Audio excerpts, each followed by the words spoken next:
You are now watching Showbiz Now, your daily showbiz update. Nagsalita na nga ang aktres na si Andy Eigenman kamakailan lamang at ipinaliwanag niya na may time naman na pinapayagan at hinahayaan niya ang kanyang fiancé na si Filmar Alipayo na makipag-bonding sa mga kaibigan nito. Yan ang nilinaw ni Andy. Ayon sa kanya, ang nasabi nga pong video, sa palagay niya ay wala namang katotohanan. Sinabi niya na crafted ang video na lumalabas sa social media at ito nga ay binigyan ng mali siya ng mga netizen at inedit ng mga tao na gustong manira ng relasyon. Nagpaliwanag din ang nasabing babae sa viral video na iyon. Pero mukhang in-enjoy nga daw nito ang kaniyang pagiging famous. Kaya naman tinodo na. Mula nga sa isang post, hala gibalik ra ni Habibi ang ilang video ni Filmar. Siguro kay nagstorhanay raman sila na.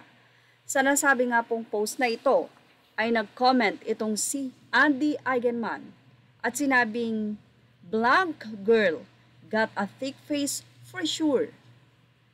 Nag-komento naman ng isang netizen at sinabi niyang nag-comment na si Andrea.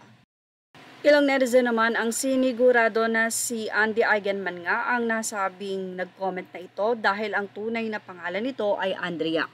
Ayon sa kanila, ito daw ay pagmamay-ari talaga or account talaga ni Andrea. Sa ng isa, Andy nag-react na sa viral issue ni Filmar with Habibi gamit ang old account. Look, Andrea Eigenman Facebook account with 1,200 friends nag-comment sa recent post about deleted video ni Habibi with Filmar pero gibalik sa pag-post. According sa mga Marites, unverified account daw ni Andy o ni kay ang mga friends legit na mga Eigenman kasi ang mga friends niya ay legit na mga Eigenman nga. Unya ang mga post, mga vlog pod ni Andy pero basin fan page na pod ni pa-legit check mga Mars. Isang netizen naman ang tila nag-confirm na legit nga ang account na iyon ni Andy at si Andy mismo ang pinaka-admin ng nasabing account. Sa niya, legit account yan ni Andy, baka personal account niya pa yan since true name niya ang talagang nakalagay.